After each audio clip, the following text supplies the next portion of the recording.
Viewers, സന്തോഷത്തോടു കൂടി ജീവിക്കാൻ വേണ്ടിയിട്ടുള്ള 3 ടിപ്സ് ആയിട്ടാണ് ഞാൻ വന്നിരിക്കുന്നത്. നമ്മുടെ സന്തോഷം നമ്മളെ കയ്യിലാണ് അല്ലേ?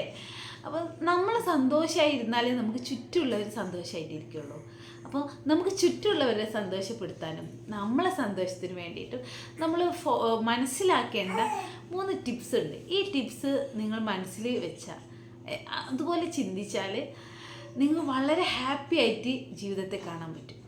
ഫസ്റ്റ് വൺ, കഴിഞ്ഞു പോയ കാര്യത്തെ ആലോചിച്ച് അനാവശ്യമായിട്ട് വിഷമിച്ചിരിക്കുക. ഒരു സംഭവം കഴിഞ്ഞു, ഒരു ബാഡായിട്ടൊരു എക്സ്പീരിയൻസ് നമുക്ക് ജീവിതത്തിൽ വന്നു, വിട്ട് കളയുക, അതിൽ നിന്നുള്ള പാഠങ്ങൾ ഉൾക്കൊണ്ടിട്ട് മുന്നോട്ട് പോവുക. സെക്കൻഡ് വൺ, ഭാവിയെക്കുറിച്ച് വേവലാതി, അനാവശ്യമായിട്ടുള്ള വേവലാതി.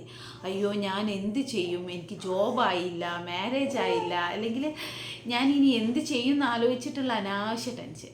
നമ്മൾ ഈ ടെൻഷൻ അടിച്ച് ചിന്തിച്ച് കൂട്ടുന്നതിൻ്റെ 80% ഓർ 85% ഒക്കെ ശരിക്കും സംഭവിക്കില്ല. അതൊന്നും നടക്കാത്ത കാര്യങ്ങളായിരിക്കും, അതിനെക്കുറിച്ചിട്ട് നമ്മൾ ചിന്തിച്ച് കൂട്ടിയ കാര്യങ്ങളായിരിക്കും. വളരെ 10-15% ആയിരിക്കും നമ്മൾ പ്രതീക്ഷ പോലെയൊക്കെ സംഭവിക്കുക അല്ലേ? ഈ ഒരു കാര്യത്തിന് വേണ്ടിയിട്ട് നമ്മൾ അനാവശ്യമായി ചിന്തിച്ച് കൂട്ടുന്നത് നമ്മളെ സന്തോഷം നശിപ്പിക്കും. തേർഡ് വൺ, വെരി ഇമ്പോർട്ടൻറ്റ്, മറ്റുള്ളവരിൽ നമ്മളെ സന്തോഷം കണ്ടെത്താതിരിക്കുക.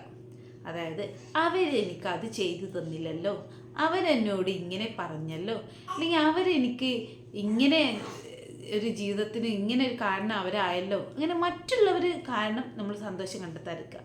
അല്ലെങ്കിൽ എന്താ പറയുക, നമ്മുടെ സന്തോഷം അത് നമ്മുടെ കയ്യിൽ തന്നെ വെക്കുക. എന്തിനാണ് നമ്മളെ സന്തോഷം മറ്റൊരാളെ കയ്യിൽ ഏൽപ്പിക്കുന്നത്? അപ്പോൾ എല്ലാവരും സന്തോഷമായിട്ടിരിക്കുക. Happy life. Thank you for watching this video.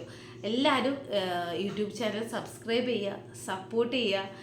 നമ്മൾ ചെറിയ ചാനലാണ്, ചെറിയ രീതിക്ക് തുടങ്ങുകയാണ്. എല്ലാവരും സപ്പോർട്ട് പ്രതീക്ഷിച്ചുകൊണ്ട് നിർത്തുന്നു. ബൈ.